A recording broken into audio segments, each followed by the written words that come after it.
Bueno, para ayudarnos a conocer esto y a saber qué es lo que está pasando en la agenda de seguridad entre México y Estados Unidos, me da como siempre mucho gusto recibir aquí en este foro a Manuel Balcázar Villarreal, especialista en inteligencia y seguridad. ¿Cómo estás, Manuel? Buen día. Buen día, Adela. Oye, pues esta investigación de Reuters de ayer, escuchaba yo en la radio ahora que venía hacia acá, una entrevista con Héctor Astudillo, por ejemplo, que le hizo Ciro Gómez Leiva.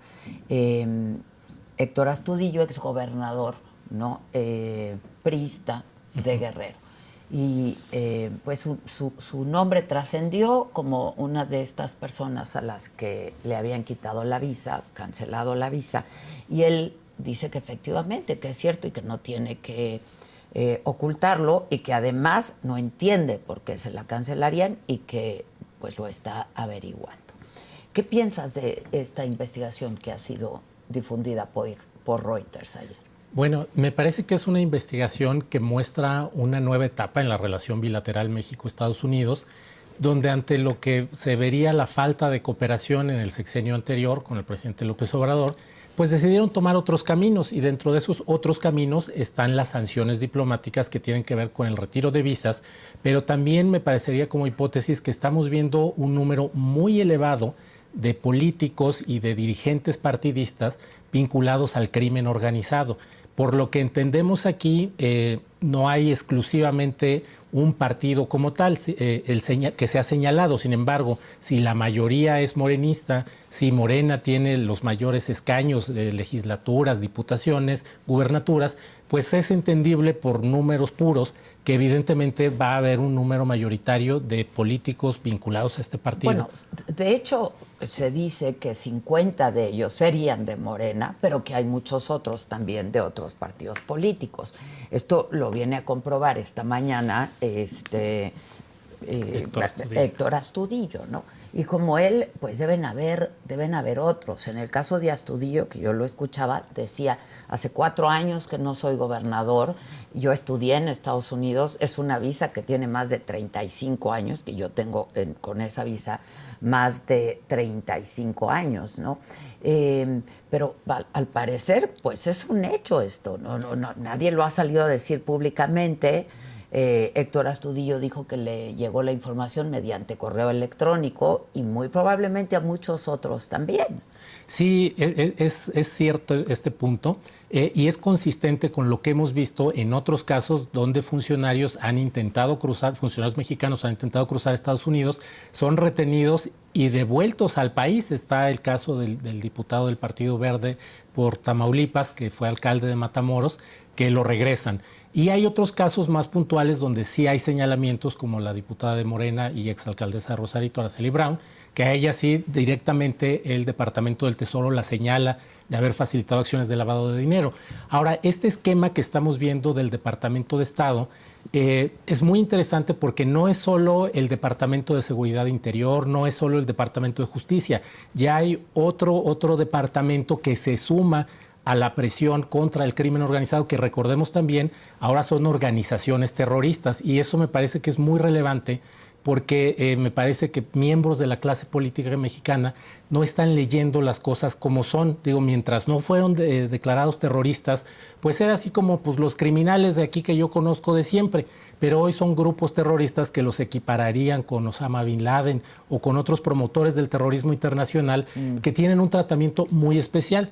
Y déjame decirte algo que se me hace muy interesante también, cómo lo están manejando, porque de parte del Departamento de Estado tiene que ver con la seguridad cognitiva y permíteme citar el proceso de Franz Kafka, que es justamente eso. Hay un señalamiento, no hay más, y entonces creo que se señalaron 50, pero estoy casi seguro que encontraremos por lo menos 3 veces más en los que sospechan que son o que no son, y habrá quien esté esperando el correo, habrá quien a lo mejor vaya a preguntar y quien diga, bueno, pues yo me voy a arriesgar a ir para que me regresen. Hasta ahorita el antecedente es, van, les retienen y los regresan. No hay ninguna detención ni nada de ese tipo, ¿no? De esa naturaleza. Sí.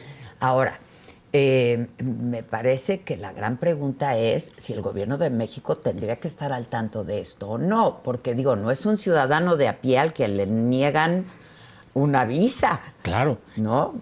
Y gente que pudiera estar como servidor público en este momento. Y que además en algunos casos ganaron cargos de elección popular, es decir, tuvieron el respaldo de la ciudadanía y representan a segmentos, ya sea desde las diputaciones o las senadurías, representan a ciudadanos mexicanos y podrían también estar haciendo mal uso de esa representación para vincularse con el crimen.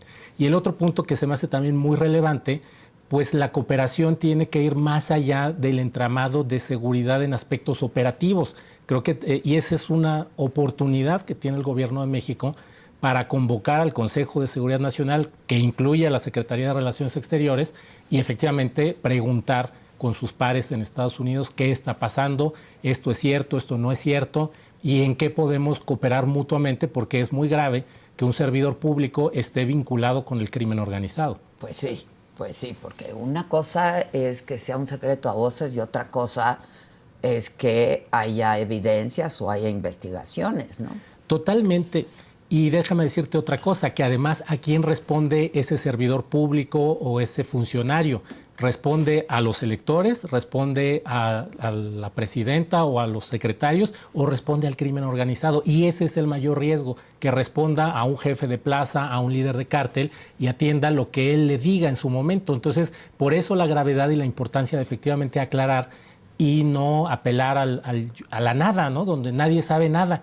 No, porque además, Manuel, ¿desde hace cuánto venimos escuchando la famosa lista, ¿no? Que tiene Estados Unidos, que hizo Marco Rubio, que Marco Rubio está promoviendo, se dice que tiene y que está promoviendo? Nunca nadie hemos visto ni la famosa lista ni conocemos los nombres, pero supongo que más de uno estará preocupado por ahí. Sí, totalmente. Te digo, para empezar tenemos la certeza de 50 y como te decía, habrán otros más que pues solitos irán y dirán, oigan, pues yo no sé si sí o no, díganme, ¿no? Porque hay gente que involuntariamente quizás se vinculó de la clase política y hay los que definitivamente con todo conocimiento, con toda certeza, decidieron participar en una actividad ilícita o beneficiarse de ellos, como el caso de Sinaloa. O habrá quienes no.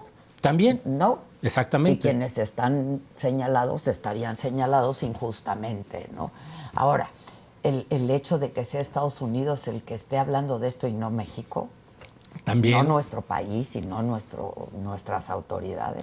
También es muy severo porque nos muestra un área de oportunidad de crecimiento institucional muy fuerte. Digo, hasta ahora en la administración anterior y en esta, pues vemos muy pocos casos comparados con la proporción de criminalidad, de violencia, de desvío de recursos, de lavado de dinero. Vemos muy pocos casos donde funcionarios del régimen son enjuiciados. Anteriormente... Lo vimos más en la administración de Peña Nieto, por ejemplo. Exactamente, ese es el punto. ¿Pueden vincularse? Sí pueden vincularse, pero es cómo reacciona la administración para sancionar estas conductas delictivas e interrumpir la comunicación criminal, lo que en estas administraciones no estamos viendo. Lo más lejano que tenemos, o cercano, perdón, es Hernán Bermúdez Requena, el exsecretario de Seguridad Pública de Tabasco, vinculado a Adán Augusto López, el senador, pero es el único caso y si fuera un único caso, créeme que no nos daríamos cuenta de cómo está el crimen alterando el país, pero lamentablemente no es el único caso y hay muchos más que no están siendo señalados ni sancionados por la autoridad mexicana. Que además, pues digo, yo no sé de esto, pero parece poco probable que él estuviera operando solo. Sí, totalmente, sobre todo porque fue el tercer secretario de Seguridad de Adán Augusto López, es decir, tuvo más de un año el entonces gobernador Adán Augusto para pensar a quién voy a sustituir, y la otra es, pues por supuesto que tenía que informar a su superior jerárquico, que era Adán Augusto López, y que además no podía no haberse dado cuenta de lo que estaba pasando, porque era demasiado evidente la violencia criminal en las calles, el robo de hidrocarburos, el control territorial, el control gubernamental también. Y revisando los materiales, fíjate que hay una entrevista muy interesante del día que asume Hernán Bermúdez y le hacen el señalamiento de si va a combatir a un grupo que estaba en la Secretaría de Seguridad Pública de Tabasco llamado La Hermandad. Y él dice que primero hay que revisar, que va a haber. Y en ese momento, pues no llama la atención la declaración, pero a la luz de los años dice uno, no, pues quería mano de obra, ¿no? A la luz de los hechos. Exactamente. Claro, de lo que hoy ya se conoce. Totalmente. Bueno, y que desde entonces ya muchos colegas y muchos estaban hablando del tema, Manuel. Sí, de la relación con el crimen. Y además había otro personaje muy interesante de parte del Tabasco y muy vinculado al expresidente López Obrador, el general Audomaro Martínez Zapata. Él, que también fue secretario de Seguridad Pública de Tabasco en la administración de Arturo Núñez y que luego fue director del Centro Nacional de Inteligencia, pues me parece increíble que no haya sabido que estuviera Hernán Bermúdez involucrado en este tipo de actividades que me parece les dieron como prebendas a los gobernadores de, mira, pues como no hubo financiamiento para la campaña y cómo olvidar este rechazo de Adán Augusto López de los 5 millones de pesos para la precampaña presidencial, pues si tenía ahí todo el arcón de Huachicol para financiarle. Entonces, con todo eso, simplemente siguiendo la huella del dinero, pues no es lógico y no podemos creer que Adán Augusto López, que además como él mismo se ha jactado fue secretario de Gobernación, no supiera qué hacía su colaborador. Sí. Ahora, la agenda de seguridad de México parece que le impone Estados Unidos, ¿no? Yo no sé si sea injusto decir que la llegada de Trump a la Casa Blanca cambió la estrategia de seguridad en México, o también la llegada de Claudia Sheinbaum junto con Omar García Harfuch. Sí, creo que son dos coincidencias. Una es justamente la llegada de Claudia Sheinbaum como presidenta, que trae un perfil técnico, que es Omar García Harfuch, es decir, un especialista que conoce de seguridad pública, que ha trabajado el tema y que tiene experiencia de más de 20 años en el tema, muy distinto a cómo lo desarrolló el presidente López Obrador. Entonces, además de esto, vemos que ya se elimina esta consigna de abrazos, no balazos, y lo que se decide es aplicar la ley como debe de ser. Y ahí se formula el plan de seguridad que pone la presidenta con 4 ejes, ¿no? El primero es tan ambiguo como casi imposible de alcanzar, que es atender las causas de la delincuencia, cualquiera que éstas sean, pero entenderíamos que quizá las situaciones de marginalidad y falta de educación. El otro es la consolidación de la Guardia Nacional, que ya está en la Secretaría de Defensa Nacional y está pues desarrollándose como una fuerza de seguridad interior. El otro punto que tienen es la reducción de los homicidios dolosos, en lo cual hay un avance, y la coordinación entre órdenes de gobierno. Y aquí creo que se abre una puerta muy pequeña para la coordinación también a nivel internacional con Estados Unidos, porque además es ingenuo pensar que el crimen solo es de las fronteras de México para adentro. Estamos ya hablando de un crimen transnacional. Sí, bueno, claro, o sea, por supuesto. No es posible pensar que termina México y ya se portan bien. ¿Dónde están los capos de allá, no? Exactamente. Entonces, ese es un punto. Y con la agenda de Estados Unidos, Donald Trump me parece que pues tiene una oportunidad histórica, porque solo han habido 2 presidentes en Estados Unidos que les pasó lo que a él, que fueron presidentes, dejaron de ser presidentes un cuatrienio y regresaron. Entonces tuvo 4 años para analizar qué podía hacer mejor. Y yo creo que dentro de esas áreas de mejora que encontró era justamente combatir a los grupos criminales, porque además venían de la mano de China. China, con todo el tema de los precursores químicos que se usan para drogas sintéticas, pues empezó a tener mucha presencia con actividades duales, vamos a llamarles así, de estos precursores que son legales e ilegales, pero también en la industria legal empezó a tener muchísima presencia en distintos sectores y vieron con mucha preocupación la necesidad de empezar a acotar a China en términos de geopolítica. Y creo que uno de los puntos más visibles para apretar fue justamente los grupos criminales. Y a partir de ahí también se decide declararlos como organizaciones terroristas, porque además el impacto que están teniendo las drogas sintéticas, el fentanilo en particular, en la salud de la población es muy severo, es totalmente distinto al otro modelo de drogas naturales. Sobre todo en Estados Unidos, pero ya también en México, ¿no? Ya, totalmente. Y ese es el otro gran efecto secundario que estamos teniendo. Y sumado a esto empezamos a ver que lo que se conoció como narcotráfico por muchos años se volvió crimen organizado, y en términos de crimen organizado pues se ponen a controlar ciertas partes del territorio, empiezan a controlar los precios, como ha ocurrido en el sur del Estado de México, empiezan a extorsionar, que esa es una de las asignaturas pendientes todavía de la administración actual, combatir las extorsiones que han ido a la alza. Empiezan también a tener esquemas de lavado de dinero, de reclutamiento, de uso de tecnología. Los drones ha sido una gran irrupción, no solo en Ucrania, sino también con los criminales.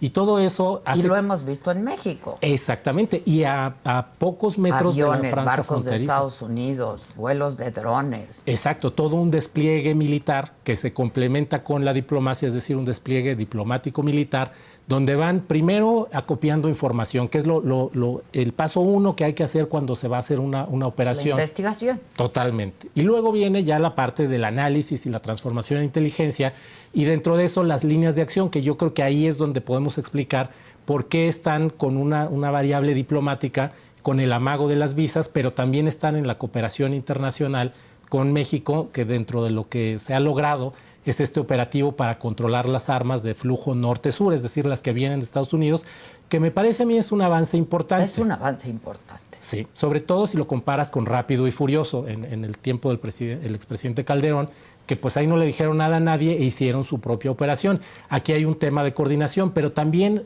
el punto es con quién se van a coordinar las autoridades estadounidenses si en la parte federal hay un entendimiento, hay alcances, pero hay una parte muy importante que son los estados y los municipios donde esta política no está llegando. Entonces, ¿con quién van a ir? Si no hay socios confiables porque están vinculados con el crimen o simplemente porque no tienen las capacidades y las competencias suficientes para poder desarrollar acciones conjuntas.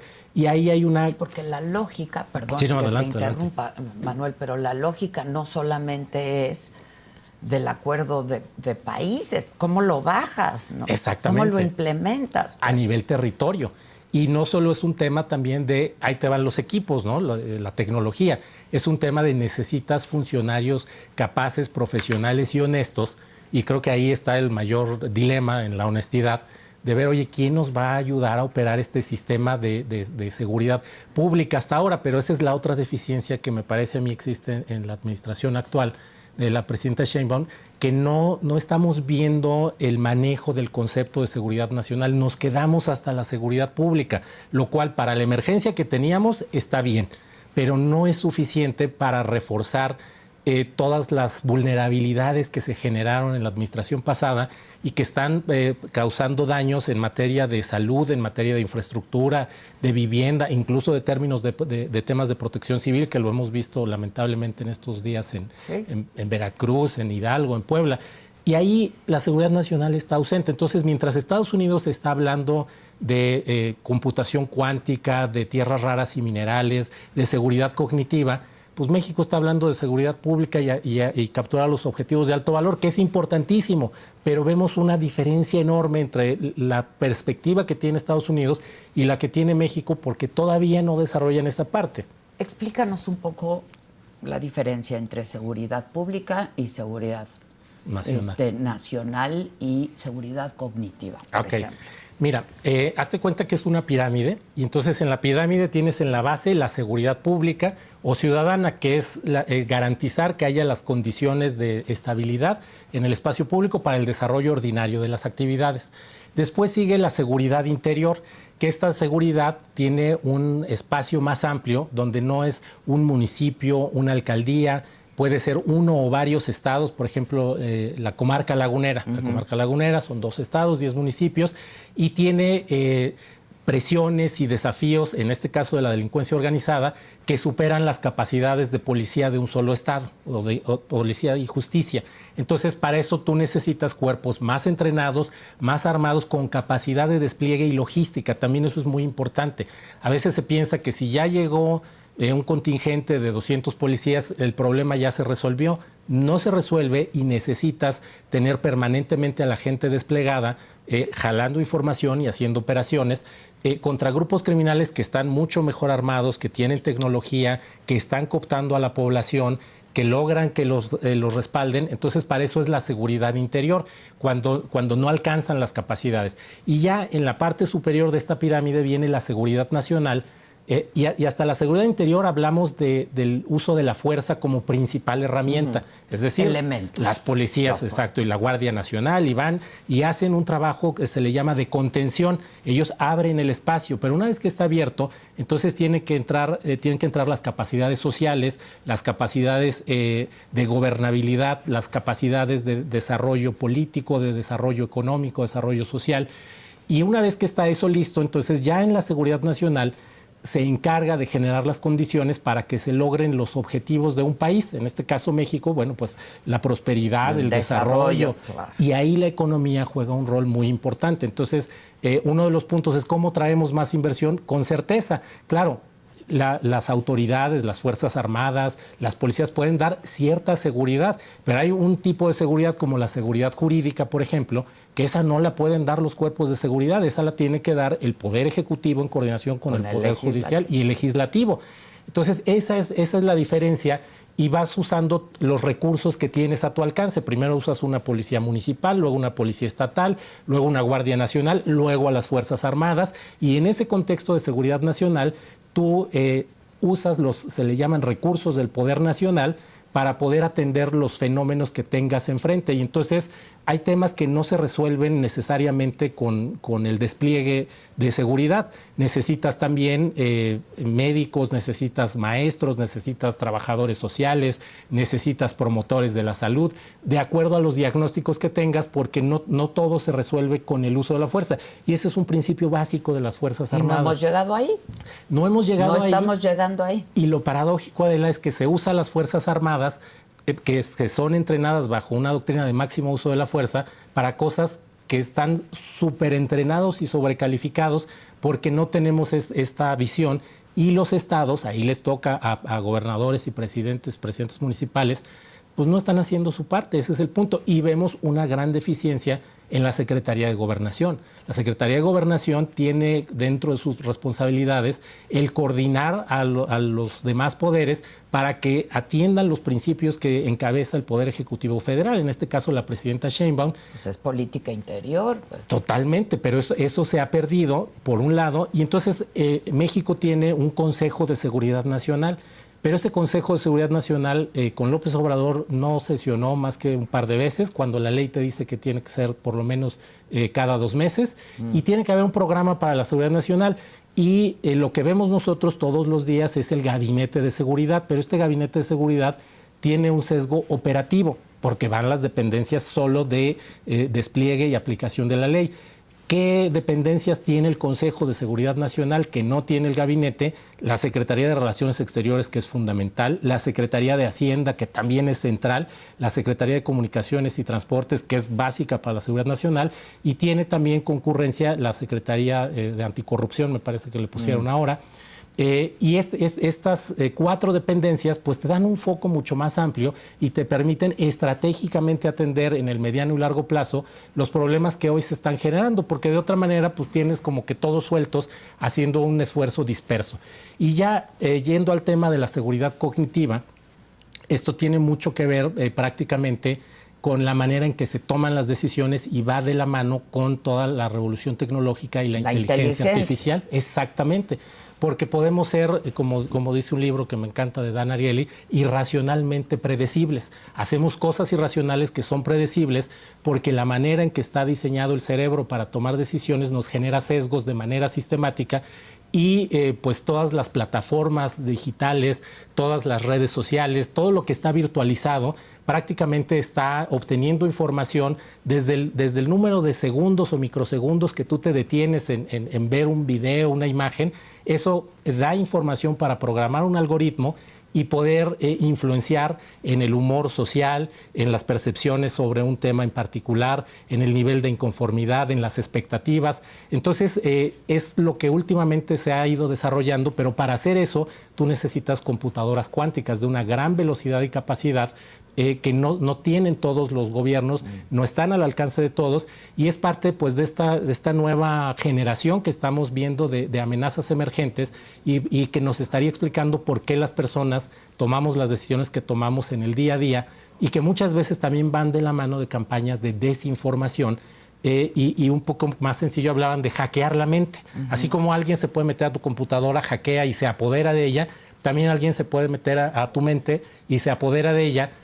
No tan de rudo. manera subliminal. Exactamente. ¿No? Que es un tema del que se viene hablando hace muchísimos años, pero hoy la tecnología ha avanzado muchísimo. Muchísimo. Y tú eres experto en tecnología. Y esto, por supuesto, que se aplica o tendría que aplicarse a la seguridad.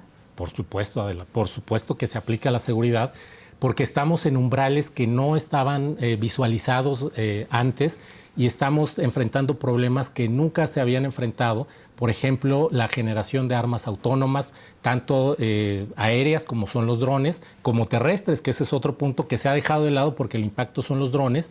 Pero también me parece que estamos en esta circunstancia donde ya se pueden adquirir equipos artillados para que de manera terrestre vayan a generar ataques, por un lado, y vemos también las distintas adaptaciones que han hecho los grupos criminales, donde no necesariamente tienes que tener la última generación en tecnología.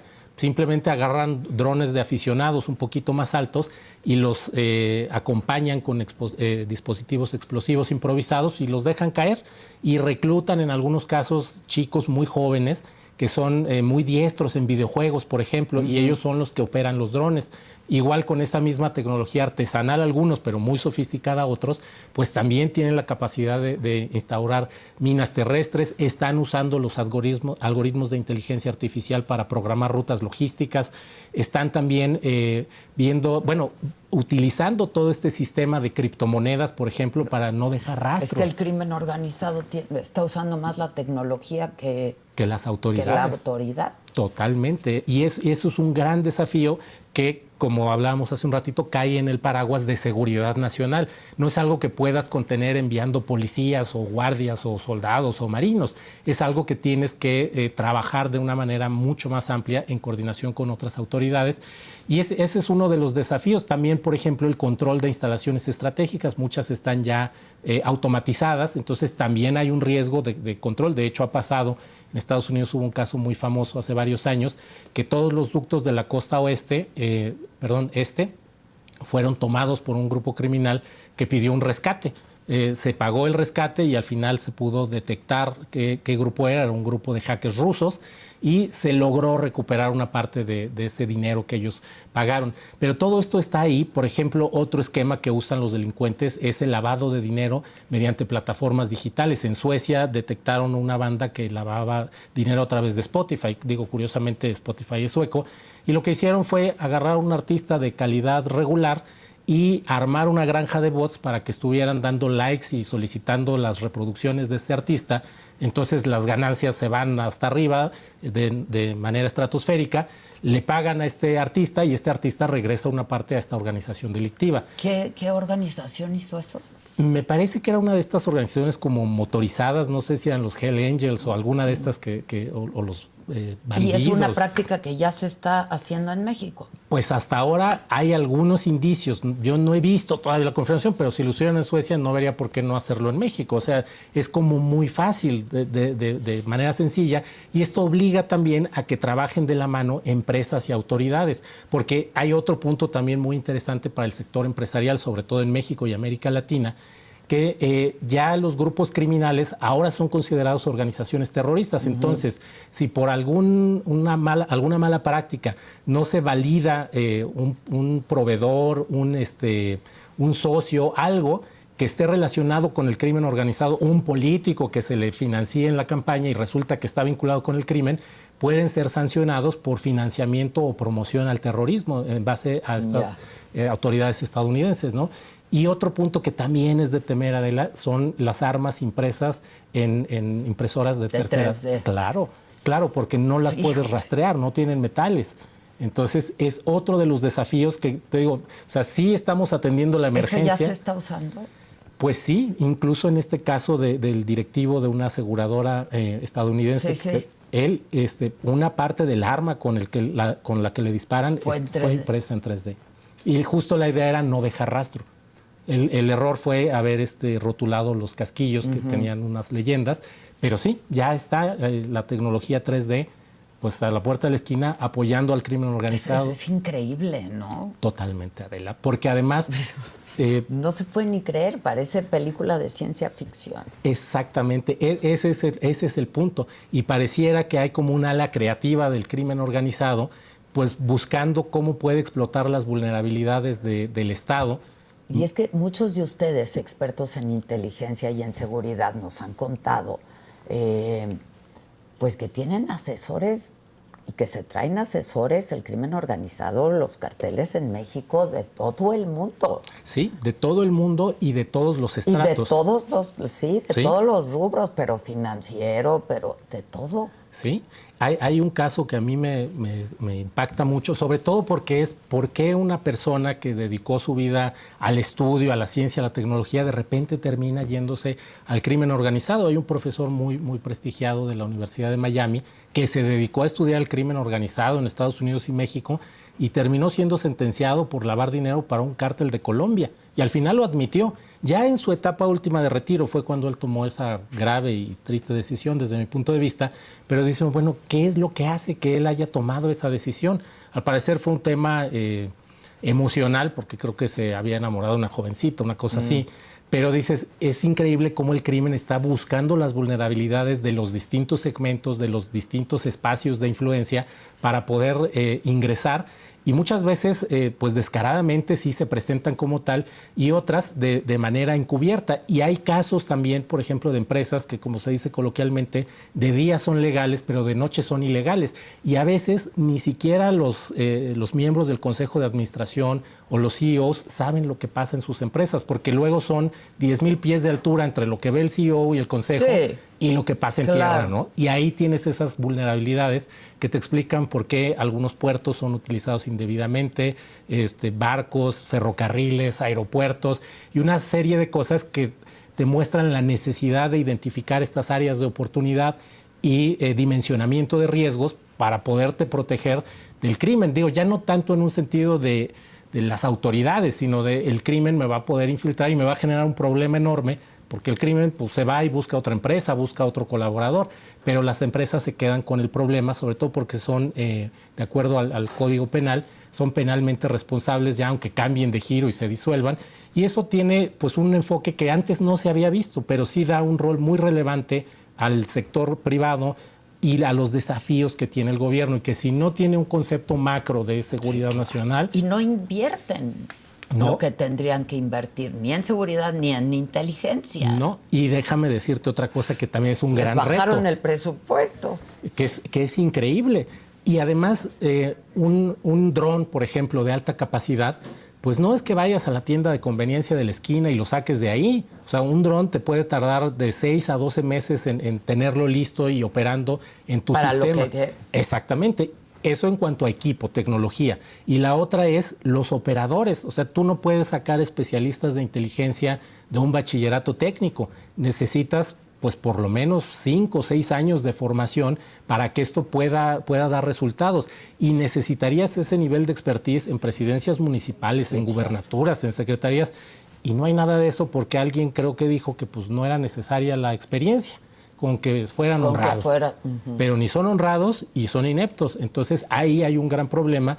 Y por ejemplo, actualmente me parece también un logro importante la publicación de la ley de investigación e inteligencia en materia de seguridad pública. Pero el gran problema es, bueno, ¿y dónde están esas personas? De aquí a que las forman y de aquí a que las entrenan, pues ya se fue más de medio sexenio. Claro, qué bueno que se está empezando, pero tiene que ser un esfuerzo colectivo, masivo, para ir formando estos especialistas e ir reponiendo los que sin duda pues, se darán de baja, se retirarán, se jubilarán.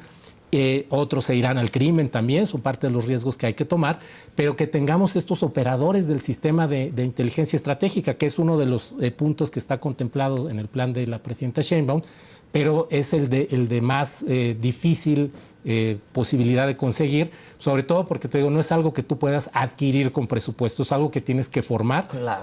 Técnicamente y pero con si ellos pueden traerse a los expertos que no podamos aquí. Exacto, claro que se puede. Pues claro que se puede. Sí. Híjoles, Manuel, sí está bien interesante. Totalmente. Híjoles. ¿Dónde publicas o dónde podemos leerte y dónde podemos conocer más de todo esto? Muchas gracias, Adela.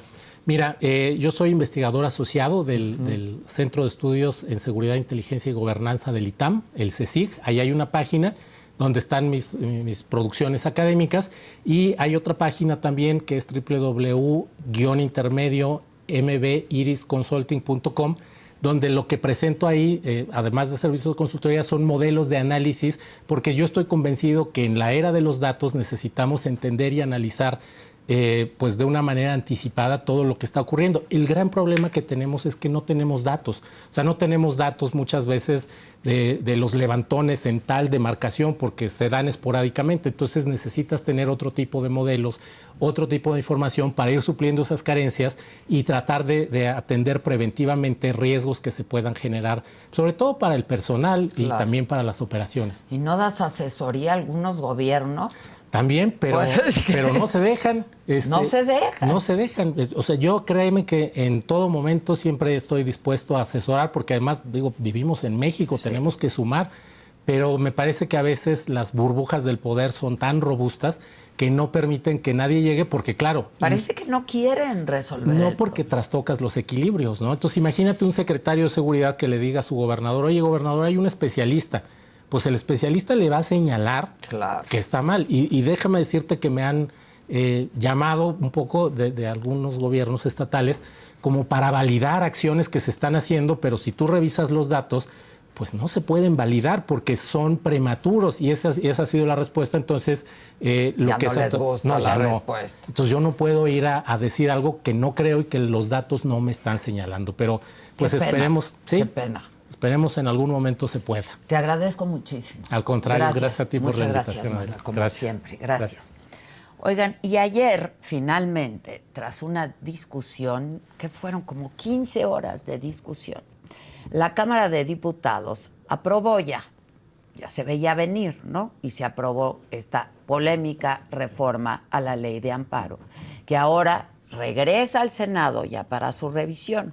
Y una de las voces más críticas, estuvimos, pues no las 15 horas, pero estuvimos siguiendo dentro de nuestras capacidades la discusión ayer en diputados, y una de las voces más críticas contra esta iniciativa, pues ha sido y fue ayer la de Rubén Moreira, coordinador de los diputados del PRI en San Lázaro.